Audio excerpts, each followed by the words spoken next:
துருக்மேனியாவில் Ashgabat அப்படின்னு ஒரு நகரத்தில் ஒரு புவியியல் விஞ்ஞானி இருந்தார்.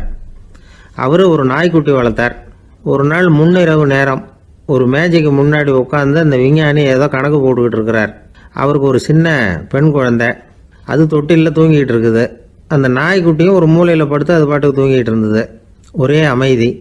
அந்த நேரத்தில் திடீர்னு அந்த நாய்க்குட்டி துள்ளி எழுந்திரிச்சிது. நேராக குழந்தைகிட்ட ஓடிச்சு. அந்த குழந்தைய அது போட்டிருந்த ட்ரெஸ்ஸோடு சேர்த்து கவ்வி தூக்குச்சு. தூக்கிக்கிட்டு வாசல் பக்கம் ஓடிச்சு. நாய்க்குட்டி குழந்தைய கவ்வி தூக்க முடியுமாங்கிற சந்தேகம் உங்களுக்கு இல்லையா? நீங்கள் நம்ம ஊர் நாய்க்குட்டியவே பார்த்து பழக்கப்பட்டிருக்கீங்க. அதனால் நம்புறதுக்கு சிரமமாக இருக்கும். அந்த ஊர்லெலாம் அது ரொம்ப ஸ்ட்ராங்காக இருக்கும். ஒரு ஏதோ கண்ணுக்குட்டி மாதிரி இருக்கும். விஞ்ஞானி அதை பார்த்துட்டார். உடனே அந்த நாய்க்கு வெறி பிடிச்சிட்டுதுன்னு முடிவு பண்ணிவிட்டு தன்னோட கை துப்பாக்கியை எடுத்துக்கிட்டு ஓடி வந்தார்.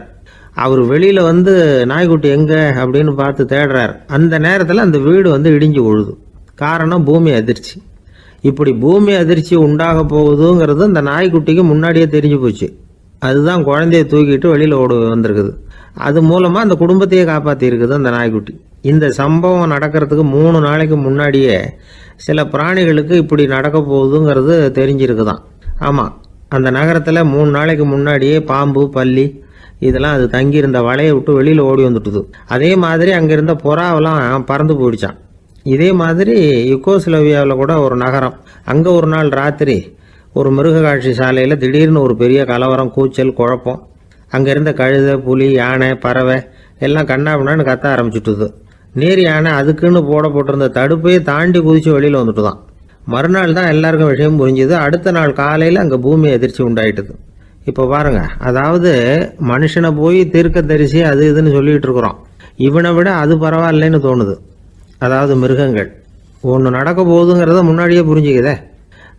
சரி, இதெல்லாம் எப்படி அது முன்கூட்டி புரிஞ்சுக்குது? அதுதான் படைப்பு ரகசியம். அதை கண்டுபிடிக்கிறதுக்கு தான் மனுஷன் ஆராய்ச்சி பண்ணிகிட்டு இருக்கிறான். விஞ்ஞானிகளோட ஆராய்ச்சியெல்லாம் ஒரு பக்கம் இருக்கட்டும், வீட்டுக்குள்ளேயே சில ஆராய்ச்சி பண்ணி பாருங்களேன். இப்போ சில யோசனை சொல்லி அதை சோதனை பண்ணி பாருங்க அப்படின்னு ஒருத்தர் சொன்னாராம். அதாவது இப்போ மழை வருமா வராதா அப்படின்னு தெரிஞ்சுக்கணுமா, உடனே ஒரு பூனைக்குட்டி பின்னாடியே மெதுவாக போய் அது என்ன செய்யுதுன்னு கவனித்து பார்க்கணும். பூனைக்குட்டி தன்னோட பாதத்தினால சுகத்தில் அப்படி கீறிக்கிட்டு இருக்கும். அப்படி கீறினா கண்டிப்பாக மழை வரும்.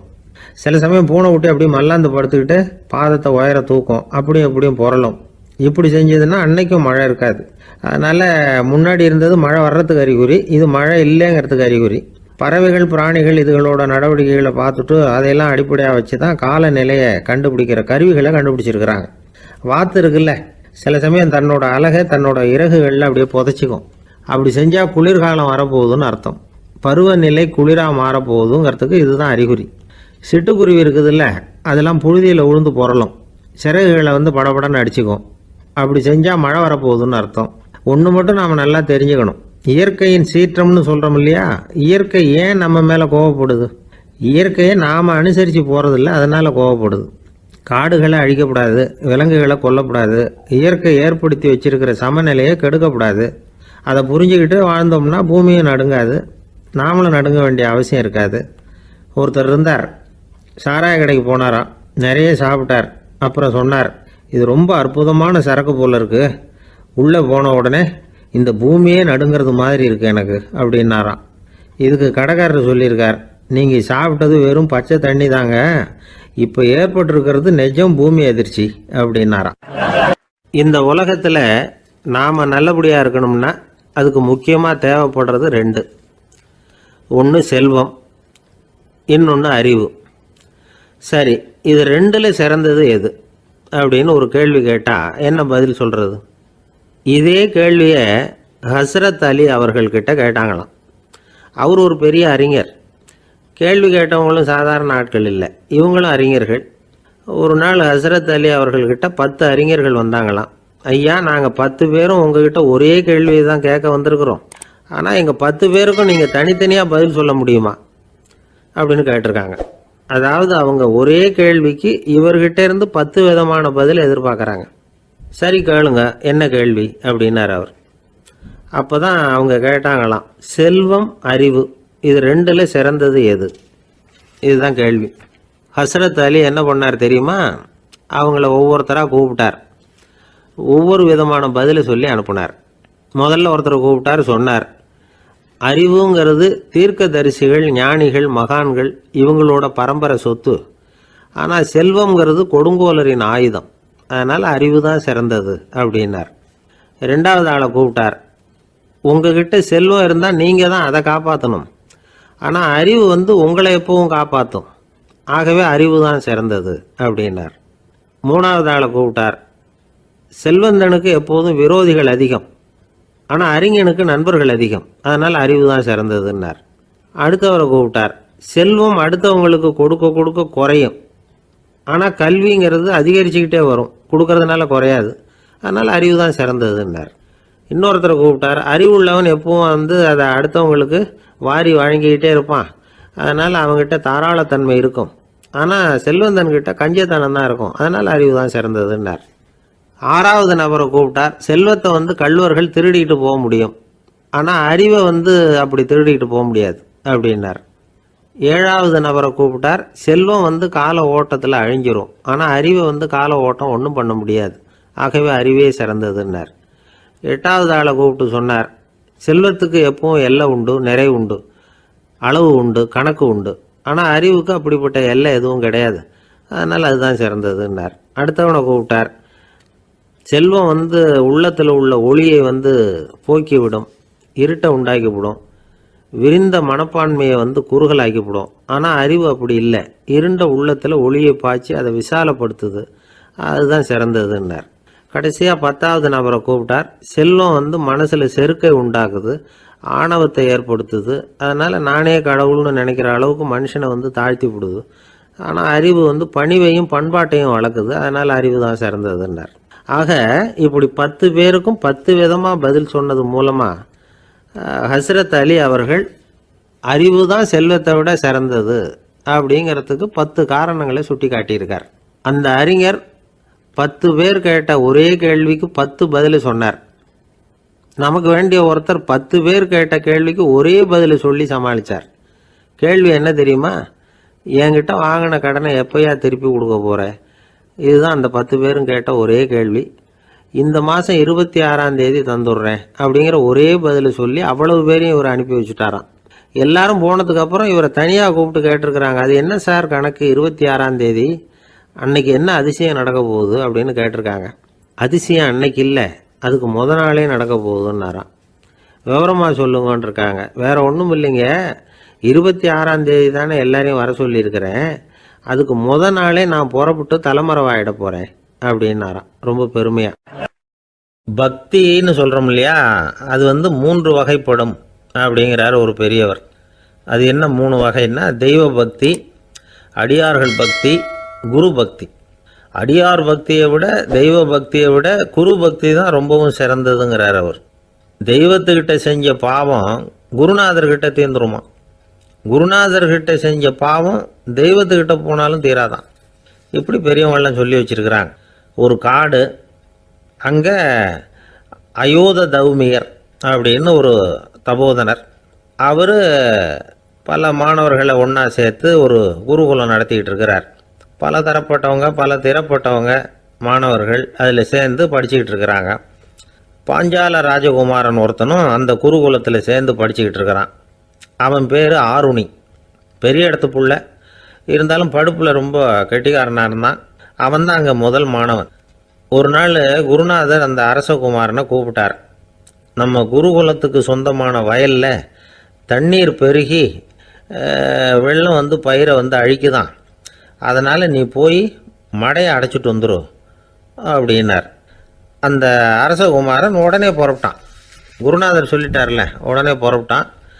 நான் பெரிய இடத்து பிள்ளையாச்சே, ராஜகுமாரனாச்சே, ரொம்ப செல்வாக்கூட வளர்ந்தவனாச்சே, நான் போய் வயலில் இறங்கி வேலை செய்கிறதா அப்படின்னுலாம் அவன் நினைக்கல. குருநாதர் கட்டளையை நிறைவேற்ற வேண்டியது நம்ம கடமை அப்படின்னு நினச்சான்.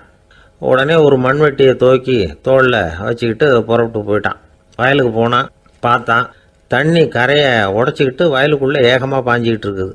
இவன் மண்வெட்டியால் களிமண்ணை புல்லோடு சேர்த்து புல் பத்த மாதிரி வெட்டி வெட்டி போட்டான். இருந்தாலும் மடையை அடைக்க முடியல. தண்ணி அதை மீறி வந்துக்கிட்டே இருக்குது. தண்ணி வேகமாக வயலுக்குள்ளே போய்கிட்டே இருக்குது. போடுற பத்தையெல்லாம் கரைஞ்சி கரைஞ்சி போயிட்டுருக்கு. இருந்தாலும் இவன் தன்னுடைய முயற்சியை கைவிடலை. வெட்டி வெட்டி போட்டுக்கிட்டே இருக்கிறான். காலையில் அங்கே போனவன் சாயந்தரம் வரைக்கும் இப்படி செஞ்சுக்கிட்டு இருக்கிறான். உடம்பும் மனசும் ரொம்பவும் சோர்ந்து போச்சு. இருந்தாலும் குருநாதர் இட்ட கட்டளையை நிறைவேற்றாமல் இருக்கிறோமேங்கிற ஒரு குறை அவனுக்கு இருக்குது. குரு கட்டளையை நிறைவேற்றாத நான் இன்னமும் இருக்கணுமா அப்படின்னு யோசனை பண்ண ஆரம்பிச்சிட்டான். என்ன செய்யலாம்னு பார்த்தான். நம்ம குருநாதர் இட்ட பணிக்காக இந்த உடம்பையே தியாகம் பண்ணலாம் அப்படின்னு முடிவு பண்ணான். தண்ணி பாயுதில் அதுக்கு குறுக்க விழுந்து அப்படியே மடையை அடைச்சிக்கிட்டு அப்படியே படுத்துட்டான். இது மற்றவங்களுக்கு தெரியாது. அன்னைக்கு ராத்திரி ஒரு விளக்கு முன்னாடி உட்காந்து குருநாதர் பிள்ளைங்களுக்கு பாடம் சொல்லி கொடுத்துக்கிட்டு இருக்கிறார். முதல் வரிசையில் இருக்கக்கூடிய ராஜகுமாரனை காணலை. நம்ம ஆருணி எங்கே போனா அப்படின்னு சொல்லி மற்ற மாணவர்களை விசாரித்தார். இப்போ அவங்க சொன்னாங்க, சுவாமி அவன் காலையில் வயலுக்கு மடையை அடைக்கிறதுக்காக போனான், நீங்கள் தான் போக சொன்னீங்க, இன்னும் திரும்பி வரல அப்படின்னு ஒரு பையன். குருநாதர் உடனே ஒரு தீவெட்டி எடுத்துக்கிட்டு மாணவர்களை அழைச்சிக்கிட்டு வயலுக்கு போனார். அங்கே போய் பார்த்தா ஆளை காணும். ஆருணி ஆருணின்னு சொல்லி சத்தம் போட்டு கூப்பிட்டு பார்க்குறார். நான் இங்கே இருக்கேன் குருநாதா அப்படின்னு காலுக்கு அடியிலேருந்து ஒரு சத்தம் வருது. குனிஞ்சு பார்த்தா அவன் மடையில் படுத்துருக்கிறான். என்னப்பா இதுன்னார். காலையிலேருந்து இந்த மடையை அடைச்சி பார்த்தேன் சுவாமி, முடியல, அதனால் இப்படி குறுக்க படுத்துட்டேன். என்னை தாண்டறதுக்கு பயந்து போய் தண்ணியே தேங்கி நின்றுட்டுது அப்படின்னா. அவனுடைய குரு பக்தியையும் அவனை தாண்டறதுக்கு அஞ்சு நிற்கிற தண்ணி தேக்கத்தையும் பார்த்துட்டு எல்லாரும் ரொம்ப ஆச்சரியப்பட்டு போயிட்டாங்களாம். ஆருணி எழுந்திரிச்சு வா அப்படின்னு கூப்பிட்டாரான் குருநாதர். அவன் தண்ணீரை பொழந்துக்கிட்டு எழுந்திரிச்சு வந்தானான். அதனால் அவனுக்கு உத்தாலகன் அப்படின்னு ஒரு பேர். உத்தாலகன்னா தண்ணீரை பிளந்தவன் அர்த்தம்.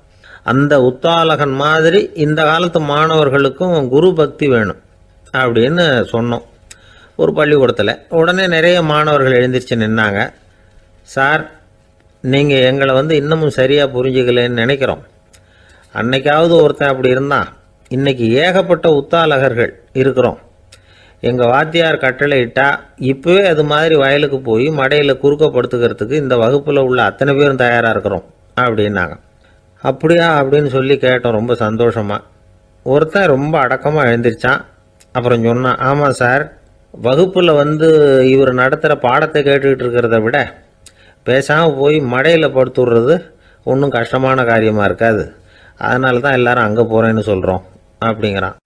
ஒரு ஊரில் ஒரு ராஜா இருந்தார். அந்த ராஜாவுக்கு ஒரு மந்திரி. ராஜா ரொம்ப நியாயமானவர், நேர்மையானவர், கண்டிப்பானவர். தப்பு செய்கிறது யாராக இருந்தாலும் தண்டனை கொடுப்பார். வேண்டியவங்களுக்கு ஒரு நியாயம், வேண்டாதவங்களுக்கு ஒரு நியாயங்கிறதெல்லாம் அவர்கிட்ட கிடையாது. ஒரு சமயம் அரசவையில் அந்த அமைச்சரே விதிமுறைகளுக்கு புறம்பா ஏதோ நடந்துக்கிட்டு இருக்கார். மன்னருக்கு கோபம் வந்துட்டுது. உடனே அந்த அமைச்சரை கிட்டத்தில் கூப்பிட்டு அவர் கன்னத்தில் ஓங்கி ஒரு அறை கொடுத்துட்டாராம். உடனே அந்த அமைச்சர் என்ன பண்ணார் தெரியுமா, நேராக போனார்.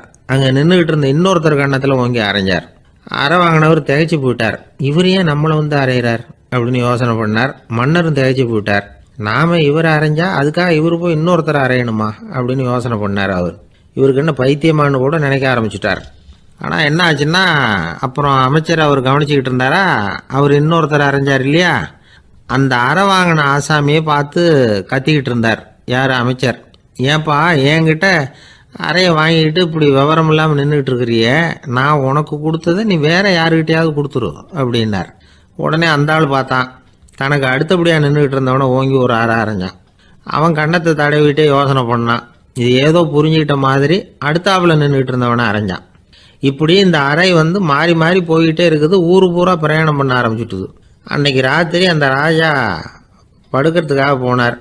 அந்த நேரம் பார்த்து அவர் கன்னத்தில் பலார்னு ஒரு அறை விழுந்தது. நம்மளே அரையிறது யாரு அப்படின்னு அதிர்ச்சியோட மன்னர் திரும்பி பார்க்குறாரு. அரைஞ்சது அவரோட மனைவி. என்னாச்சு உனக்குன்னு கத்துனார் ராஜா. உங்களுக்கு தெரியாதா, ஊர் பூரா ஒருத்தர் மாற்றி ஒருத்தர் மூலமாக இந்த அறை பிரயாணம் பண்ணிட்டு வருது அப்படின்னாங்க அந்த அம்மா. அப்படின்னா ஆரம்பித்த இடத்துக்கே வந்துட்டுதா அப்படின்னாராம் மன்னர். என்ன சொல்கிறீங்கன்னு கேட்டிருக்காங்க. இவர் விவரத்தை சொன்னாராம். அப்படின்னா நீங்கள் ஆரம்பித்து வச்ச இந்த விளையாட்டை நான் முடிச்சு வச்சுட்டேன் அப்படின்னாங்களாம் அந்த அம்மா. மறுநாள் காலை மறுபடியும் அரசவை கூடிச்சு. அந்த அமைச்சர் மன்னரை பார்த்து கேட்டார், என்ன மகாராஜா, என்கிட்ட கொடுத்ததை திருப்பி வாங்கிட்டீங்களா அப்படின்னாராம். இப்படி நடக்கும்னு நான் எதிர்பார்க்கவே இல்லைன்னார் மன்னர். ஆனால் நான் எதிர்பார்த்தேன். அது எங்கே போயிட போகுது, ஊர் பூரா சுற்றி கடைசியில் உங்ககிட்ட தான் சேரும் அப்படிங்கிறது எனக்கு தெரியும் அப்படின்னார் அமைச்சர். இந்த கதை வேடிக்கையாக இருந்தால் கூட இதில் உள்ள கருத்து முக்கியமானது. இந்த உலகத்தில் பல கருத்துக்கள் இப்படி தான் மாறி மாறி சுற்றி வந்துக்கிட்டே இருக்குது. நம்மால் ஒருத்தன் தன்னுடைய நண்பன் ஒருத்தனை கடத்தெருவில் பார்த்தான். உடனே ஓடி போய் பலார்னு ஒரு அறை கொடுத்தானான். அவன் கண்ணத்தை தடவிட்டு ஏன்டா என்ன அரைஞ்சேன்னு கேட்டிருக்கான். நீ ஏன்டா என்ன முட்டாள்னு என் மனைவிட்ட போய் சொன்னேன் அப்படின்ட்டுருக்கான் அவன். உன்னை ஒரு முட்டாள்னு சொன்னதுக்காகவா நீ என்ன அரைஞ்ச அப்படின்னு கேட்டிருக்கான் இவன். டேய், நான் அதுக்காக அறையலப்பா, அது ஒரு பெரிய ரகசியம் நான் முட்டாளுங்கிறது. அந்த ரகசியத்தை நீ ஏன் எங்கள் வீட்டில் போய் சொன்னேன், அதுக்காக தான் அரைஞ்சேன் அப்படின்னு நானும் அவன். ஒரு ஊரில் ஒரு பெரியவர் இருந்தார். அவர் ஒரு குரு. அவர் தொடர்ந்து தியான கூட்டங்கள் நடத்துவார். அந்த கூட்டத்தில் கலந்துக்கிறதுக்காக பல ஊர்கள்லேருந்து சீடர்கள் நிறைய பேர் வருவாங்க போவாங்க. ஒரு நாள் அங்கே கூட்டம் நடந்துக்கிட்டு இருக்குது. அந்த சமயத்தில் சீடர்களில் ஒருத்தன் என்னத்தையே திருடி விட்டான். மற்ற சீடர்கள் அதை கவனிச்சுட்டாங்க. இவன் ஆப்பிட்டுக்கிட்டான். கூட்டம் முடிஞ்ச பிற்பாடு இவன் திருடின விஷயத்தை அந்த பெரியவர்கிட்ட போய் சொன்னாங்களாம். அவர் கவனத்துக்கு கொண்டுகிட்டு போனாங்க. ஆனால் அவர் இதை காதிலே போட்டுக்கல, கண்டுக்கவே இல்லை. போய் சொன்ன சீடர்களுக்கெல்லாம் ஏமாத்தமாக போயிட்டுது. என்ன இது, இவ்வளவு தூரம் நாம் கண்டுபிடிச்சி போய் சொல்கிறோம், அவர் கண்டுக்கவே மாட்டேங்கிறாரே அப்படின்னு ஒரு மாதிரி ஆகிட்டாங்க. இருந்தாலும் அதை பற்றி ஒன்றுமே சொல்லிக்கல, பேசாமல் இருந்துட்டாங்க. கொஞ்ச நாள் ஆச்சு. அதே ஆள் மறுபடியும் ஒரு திருட்டில் மாட்டிக்கிட்டான். சீடர்கள் மறுபடியும் அந்த குருக்கிட்ட விஷயத்தை சொன்னாங்க. அவர் அப்பவும் வழக்கம் போல் சும்மாவே இருந்துட்டார். இவர் இப்படி இருக்கிறத பார்த்ததும் அந்த சீடர்களுக்கு கோபம் வந்துட்டுது. உடனே அந்த சீடர்கள்லாம் ஒன்று கூடி பேசினாங்களாம். எல்லாருமா சேர்ந்து ஒரு விண்ணப்பம் தயார் பண்ணாங்க. அதை குருநாதர்கிட்ட கொண்டுட்டு போய் கொடுத்தாங்க. அந்த விண்ணப்பத்தில் இவங்க என்ன எழுதியிருக்கிறாங்க தெரியுமா? குருநாதர் அவர்களே, உடனே திருடனவன் மீது சட்ட நடவடிக்கை எடுக்கணும். நீங்கள் அப்படி அவனை இங்கே சேர்க்கக்கூடாது. நீங்கள் சேர்த்திங்கன்னா நாங்கள் இங்கே இருக்கிறத பற்றி யோசிக்க ஆரம்பிச்சிருவோம். அவனை இந்த மடத்தை விட்டே துரத்தி பண்ணணும். நீங்கள் அவனை வெளியில் அனுப்புங்க, இல்லைன்னா நாங்கள் அத்தனை பேரும் வெளியில் போயிடுறோம். இப்படி தான் அந்த விண்ணப்பத்தில் எழுதியிருக்கிறாங்க. குரு அந்த விண்ணப்பத்தை வாங்கி படித்து பார்த்தார். அதுக்கப்புறம் அதை எழுதின அத்தனை பேரையும் கூப்பிட்டாரு. எல்லாரும் இப்படி வாங்கன்னாரு. வந்தாங்க. இப்படி என் எதிரில் உட்காருங்கன்னார். உட்காந்தாங்க. அப்புறம் சொன்னார், இதை பாருப்பா, நீங்கள் எல்லாரும் புத்திசாலிகள். உங்களுக்கு எது நல்லது எது கெட்டதுங்கிறது நல்லா தெரியும். நீங்கள் மேற்கொண்டு ஏதாவது படிக்கணும்னு நினச்சா வேறு எங்கே வேணும்னாலும் போகலாம், அதுக்கு நான் தடை சொல்ல மாட்டேன். ஆனால் உங்களால் குற்றம் சாட்டப்பட்ட அவன் இருக்கானே, அவன் எப்படின்னா அவனுக்கு எது நல்லது எது கெட்டதுங்கிறதெல்லாம் தெரியாது. அதனால தான் திருடுறான். நீங்கள் சொல்கிறது மாதிரி அவனை அடித்து துரத்தி விடுறோம்னு வச்சுக்கோங்க, அவனுக்கு எப்படி நல்லது கெட்டது தெரியும்? அவனுக்கு அதை யார் சொல்லி கொடுக்கறது? அதனால் இங்கேயே இருக்கட்டும், அதுதான் சரி. இதுக்காக நீங்கள் எல்லாரும் என்னை விட்டுட்டு போனாலும் சரி, அவனை நான் விரட்ட மாட்டேன் அப்படின்னு விட்டாரான். இவ்வளவையும் திருடனை அந்த சீடன் கேட்டுக்கிட்டே இருந்திருக்கான். அவன் கண்களில் கண்ணீர். அப்படியே எழுந்திரிச்சு வந்தான். குரு காலில் விழுந்தான். அவன் கண்ணீரில் அவனது தீமை கழுவப்பட்டது அப்படிம்பாங்க. அதாவது சீடர்களுக்கு அந்த குருவோட பெருமை அப்போ தான் புரிஞ்சுதான். ஒரு நல்ல ஆசிரியர் இருக்காருன்னு வச்சுங்க, நல்லா படிக்கிற பையனுக்கு தான் பாடம் சொல்லி கொடுப்பேன்னா அது என்ன பெரிய விஷயமா? மோசமாக படிக்கிறவனையும் மாற்றி காட்டுறேங்கிறது தான் பெருமை. இந்த காலத்து குரு ஒருத்தர் ஒரு ஆசிரமம் வச்சு நடத்திட்டு வந்தார். நிறைய பேர் தினம் வருவாங்க போவாங்க. ஒரு நாள் ஒருத்தன் வந்தான். அந்த குரு முன்னாடி போய் நின்னான். ஐயா, என்ன உங்கள் சீடனை ஏற்றுக்கணும்னா. அந்த குரு நிமிர்ந்து பார்த்தார். உன்னுடைய நோக்கம் என்னன்னு கேட்டார். ஐயா, உங்ககிட்ட கொஞ்ச நாள் இருந்தேன்னா நல்ல பழக்க வழக்கங்களை கற்றுக்கலாம், அதுக்கப்புறம் வெளியில் போய் ஒரு நல்ல தொழில் தொடங்கி வாழ்க்கையில் முன்னுக்கு வரணுங்கிறது தான் என்னோட நோக்கம் அப்படின்னா. நீ சொல்கிறது சரி, ஆனால் உன்னால் இங்கே நல்ல பழக்க வழக்கங்களை கற்றுக்க முடியலேன்னு வச்சுக்கோ, அப்போ என்ன பண்ணுவேன் அப்படின்னு கேட்டார் அவர். அப்படி ஆச்சுன்னா என்ன, உங்களை மாதிரியே ஒரு ஆசிரமம் ஆரம்பித்து அதுக்கு குருவாக இருந்துட்டு போகிறேன் அப்படின்னு நானும். காசியில் இருக்கிற கடவுள் காசி விஸ்வநாதர், அங்கே இருக்கிற தேவி காசி விசாலாட்சி. இவங்க ரெண்டு பேரும் ஒரு நாள் பேசிக்கிட்டு இருந்தப்போ கடவுள் சொன்னார், இந்த மனிதர்களை நாம் ரொம்பவும் நம்பிக்கையோடு தான் படைச்சிருக்கிறோம், இருந்தாலும் அவங்களுக்கு தான் நம்பிக்கை இல்லை, எதுலேயும் ஒரு உண்மையான நம்பிக்கை இல்லாமல் வாழ்ந்துக்கிட்டு இருக்கிறாங்க அப்படின்னார். என்ன அப்படி சொல்கிறீங்க? அதை பாருங்கள், எவ்வளவு பேர் காசியை தேடிட்டு கங்கையில் குளிச்சுக்கிட்டு இருக்கிறாங்க, அவங்களெலாம் நம்பிக்கை இல்லைன்னா இவ்வளவு தூரம் தேடிட்டு இங்கே குளிப்பாங்களா அப்படின்னு நாங்கள் தேவி. சரி, அதை சோதித்து பார்க்கலாம் அப்படின்னு ரெண்டு பேரும் முடிவு பண்ணிக்கிட்டாங்க. உடனே ஒரு திட்டம் போட்டாங்க. அது எப்படின்னா, நாம் ரெண்டு பேருமே பக்தர்கள் மாதிரி உருவத்தை மாற்றிக்கிட்டு கங்கை கரைக்கு போக வேண்டியது. நான் கங்கையில் இறங்கி குளிக்கிறேன். கொஞ்ச நேரத்தில் சுழலில் மாட்டிக்கிட்டது மாதிரி நடிக்கிறேன். நீ உடனே கரையிலிருந்து சத்தம் போடும். என்னோடய வீட்டுக்காரரை யாராவது காப்பாற்றுங்களேன்னு சத்தம் போடும். அதோடு இன்னொன்று சொல்லு, யாராவது ஒரு புண்ணிய ஆத்மா அவர்கிட்ட போய் அவருடைய முடியை பிடிச்சி இழுக்கணும். அப்படி ஒரு சாபம் இருக்குது எங்களுக்கு. புண்ணிய ஆத்மா, அதாவது எந்த பாவமும் செய்யாத இல்லாத ஒருத்தர் தான் அவரை காப்பாற்ற முடியும். அப்படிப்பட்டவங்க யாராவது வெள்ளத்தில் குதித்து என்னுடைய கணவரை காப்பாற்றுங்கோ அப்படின்னு நீ சத்தம் போடு, கூச்சல் போடு, என்ன நடக்குதுன்னு பார்க்கலாம் அப்படின்னார் கடவுள். சரின்னு சொல்லி 2 பேருமா சாதாரண பக்தர்கள் மாதிரி கங்கை கரைக்கு வந்து சேர்ந்தாங்க. அவர் இறங்கி குளித்தார். திட்டம் போட்டது மாதிரியே சுழலில் மாட்டிக்கிட்டது மாதிரி கத்துனார். கரையில் இருந்த அந்த அம்மா, ஐயோ என் கணவரை காப்பாற்றுங்களேன், யாராவது காப்பாற்றுங்களேன்னு கத்துனாங்க. பல பேர் ஓடி வந்தாங்க. உடனே இவங்க, பாவம் இல்லாத புண்ணிய ஆத்மா ஒருத்தரால் தான் என்னுடைய கணவர் காப்பாற்றப்படணுங்கிறது விதி, அப்படி ஒரு சாபம் இருக்குது, அதனால் புண்ணிய ஆத்மா யாராவது அவர்கிட்ட போய் அவர் முடியை பிடிச்சி தூக்கினா அவரை காப்பாற்றி விடலாம் அப்படின்னாங்க. இவங்க இப்படி சொன்னதும் எல்லாரும் திகைச்சு போய் நின்றுட்டாங்க. ஒவ்வொருத்தருக்கும் அவங்க செஞ்ச பாவம்லாம் ஒவ்வொன்றா ஞாபகத்துக்கு வர ஆரம்பிச்சுட்டுது. சரி, இதுக்கு நாம் லாயக்கு இல்லை அப்படின்னு சொல்லி ஒதுங்கி போக ஆரம்பிச்சிட்டாங்க எல்லாம். இந்த சமயத்தில் யாரோ ஒருத்தர் வேகமாக ஓடி வந்தார். ஆற்றுல குதித்தார். அவர்கிட்ட போனார், முடியை பிடிச்சார், தூக்கினார், அவரை காப்பாற்றி கரைக்கு கொண்டுட்டு வந்துட்டார். அப்படி காப்பாற்றின அந்த ஆளை இவங்க 2 பேரும் தனியாக கூப்பிட்டுக்கிட்டு ஒரு மண்டபத்துக்கு வந்துட்டாங்க. வந்து விசாரிக்கிறாங்க. நீ யாரப்பா அப்படின்னு கேட்குறாங்க. ஏதும் தெரியாத மாதிரி. நான் இந்த ஊர் அன்ன சத்திரத்தில் வேலை செய்கிற ஒரு சமையல்காரன் அப்படிங்கிறார். நீ வந்து கங்கையில் குளிக்கிறது உண்டான்னு கேட்டிருக்காங்க. நான் இந்த ஊர்லேயே தான் இருக்கிறேன், இருந்தாலும் தினமும் கங்கையில் குளிக்கிறதில்ல, எப்பாவது ஒரு நாள் அங்கே குளிப்பேன் அப்படின்னார். கங்கையில் மூழ்கி எழுந்திரிச்சா பாவம்லாம் தொலையும்னு சொல்கிறாங்க. அப்படி இருக்கிறப்போ அங்கே இன்றைக்கி கங்கையில் குளிச்சுக்கிட்டு இருக்கிறவங்கெல்லாம் தங்களை வந்து புண்ணிய ஆத்மாவா நினைக்கல. கங்கையில் குளிக்காத நீ உன்னை வந்து புண்ணிய ஆத்மாவா நினச்சி என்னை காப்பாற்ற வந்திருக்கிற, அது எப்படி அப்படின்னு கேட்டார். அதுக்கு அந்த ஆள் சொல்கிறான், கங்கையில் குதித்ததுக்கு அப்புறம் தானே உங்களை காப்பாற்ற போகிறோம். அப்படி குதிக்கும் பொழுது என்னுடைய பாவம்லாம் போயிருக்கும்ல, நான் புண்ணிய ஆத்மாவாக ஆயிருப்பேனே, அதனால தான் துணிஞ்சு வந்து உங்களை காப்பாற்றினேன் அப்படின்னா.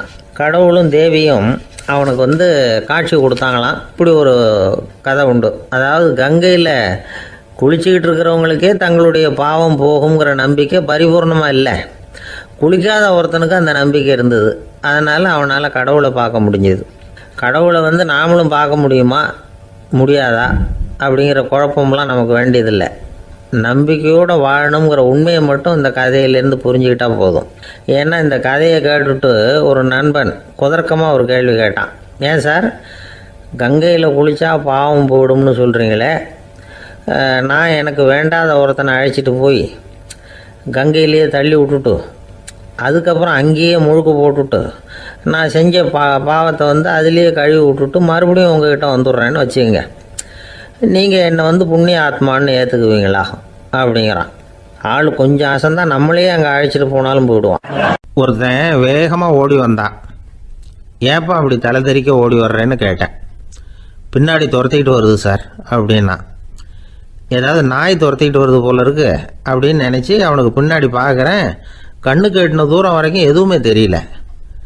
ஏன்பா எதுவும் ஒன்றை துரத்துறது மாதிரி தெரியலையே, என்ன நல்லா பாருங்கள் சார் அப்படின்னா. பார்த்துட்டு தான் சொல்கிறேன், என்ன இதோ பாருங்கள் சார், இதுதான் என்னை துரத்துது அப்படின்னு அவன் காட்டுறான். அவன் சுட்டி காட்டின இடத்துல பார்த்தா அங்கே அவனுடைய நிழல் தான் தெரியுது. என்னப்பா சொல்கிற அப்படின்னு சொல்லி அவனை சந்தேகமாக பார்த்தேன். அதுக்கப்புறம் தான் அவன் விவரமாக பேசினான். சார், எனக்கு என் நிழலை கண்டா பிடிக்கிறதில்ல, எப்போ பார்த்தாலும் இது என்னையே பின்தொடர்ந்து வந்துக்கிட்டு இருக்குது, இதை என்னால் சகிக்கவே முடியல, இதை என்கிட்டேருந்து பிரிக்கிறதுக்கு எவ்வளவோ முயற்சிகள்லாம் பண்ணி பார்த்துட்டேன், முடியலன்னா. அப்படி என்னென்ன முயற்சிகள் பண்ணினேன் அப்படின்னு கேட்டேன். அவன் என்னென்ன செஞ்சாங்கிறத விவரமாக சொன்னான். அவன் என்ன பண்ணியிருக்கிறான், ஒரு பெரிய குழியை தோண்டி அதில் தன்னுடைய நிழலை புதைச்சிருவோம் அப்படின்னு முடிவு பண்ணிவிட்டு மண்வெட்டி எடுத்துக்கிட்டு தோட்டத்து பக்கம் போயிருக்கான். ஆழமாக ஒரு குழியை தோண்டியிருக்கான். குனிஞ்சு பார்க்குறான். அந்த குழிக்குள்ளே தன்னுடைய நிழல் தெரியுது. ஆஹா, இதுதான் சமயம், நிழல் இப்போ குழிக்குள்ளே இருக்குது, மண்ணை போட்டு மூடி விடலாம் அப்படின்னு நினச்சிக்கிட்டு கொஞ்சம் மண்ணை அள்ளி போட்டான். பார்த்தா இப்போ அந்த நிழல் அந்த மண்ணுக்கு மேலே வந்து நிற்கிது. இது ஏதுடா வம்பா போச்சு அப்படின்னு அவசரமாக மண்ணை வாரி போட்டு மூடி பார்க்குறான். குழி பூராவும் மூடி விட்டு பார்க்குறான். மறுபடியும் நிழல் மேலே வந்து உட்காந்துக்கிட்டு இருக்குது. சரி, இதை குழியில் புதைக்க முடியாது அப்படின்னு முடிவு பண்ணிட்டு இதை இங்கேயே இப்படியே விட்டுட்டு ஒரே ஓட்டமாக ஓடி போடுவோம் அப்படின்னு நினச்சி எடுத்தான் ஓட்டம். அது காலை நேரம். இவன் மேற்க நோக்கி ஓடிக்கிட்டு இருக்கிறான். ஓடி ஓடி பார்க்குறான். நிழல் இவனை விட வேகமாக இவனுக்கு முன்னாடி ஓடிக்கிட்டு இருக்கு. சரி, திரும்பி ஓடி பார்ப்போம் அப்படின்னு நினச்சிக்கிட்டு அப்படியே சடார்னு திரும்பி ஓட ஆரம்பித்தான். பார்த்தான், அப்பாடா நிழலை காணலை. கொஞ்சம் தூரம் ஓடி ஒரு இடத்துல நின்று அப்படியே சாவகாசமாக திரும்பி பார்க்குறான். பின்னாடி நின்றுக்கிட்டு இருக்குது நிழல்.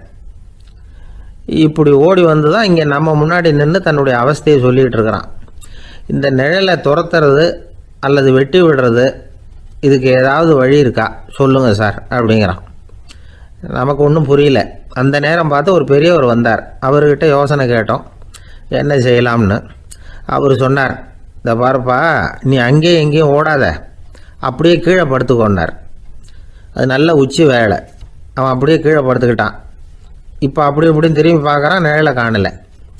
அவன் இப்போ தான் நிம்மதியாக இருந்தான். இப்போ அந்த பெரியவர் சொன்னார், எல்லா மனிதர்களுமே இப்படி தான் ஓடிக்கிட்டு இருக்கிறாங்க. நான் எனது அப்படிங்கிற ஆணவம் தான் அவங்கள துரத்திக்கிட்டு இருக்கு. அதை விட்டுட்டு ஓடணும்னு நினச்சாலும் அது முன்னாடி வந்து நிற்கிது. பரம்பொருளை நோக்கி ஓடுறப்போ இந்த ஆணவம் பின்னாடி வந்து விடுது. பரிபூர்ண சரணாகதிங்கிற நிலையில் அது முழுசுமாக மறைஞ்சு விடுது. தன்னை உணர்கிற வேலை அது. அந்த நேரம் மனிதனுக்கு விடுதலை உணர்வு ஏற்படுகிற நேரம் அது. அப்படிப்பட்ட சுதந்திர மனிதர்களாக எல்லாரும் மாறி போயிட்டாங்கன்னா இந்த உலகமே இன்பமயம் அப்படின்னு ஒரு விளக்கம் கொடுத்தார் பெரியவர். நம்மால் ஒருத்தர் வேகமாக ஓடி வந்துக்கிட்டு இருந்தான். ஏன்டா அப்படி ஓடி வர்ற அப்படின்னு கேட்டார் எதிரில் வந்தவர். ஆசை துரத்துது, அதுதான் ஓடி வர்றேன்னா. உனக்கு என்ன ஆசைன்னு கேட்டார்.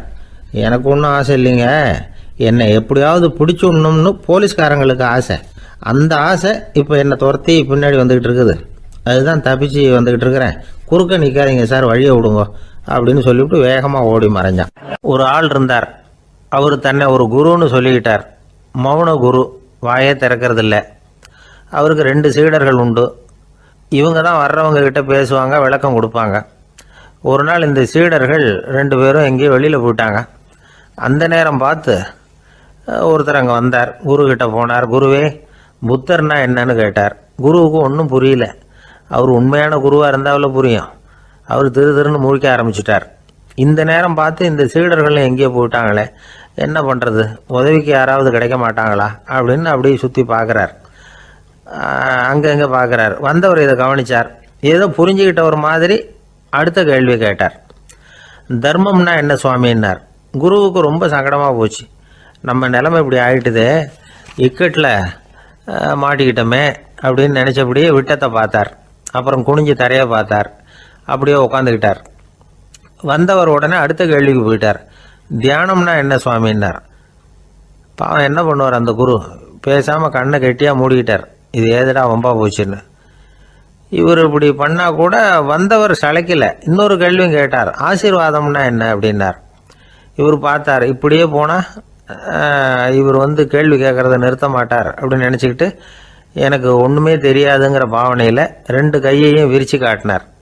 வந்தவர் முகத்தில் மகிழ்ச்சி, மன நிறைவு, ஏதோ எல்லாம் புரிஞ்சுக்கிட்ட ஒரு மாதிரி அங்கேருந்து புறப்பட்டு போனார்.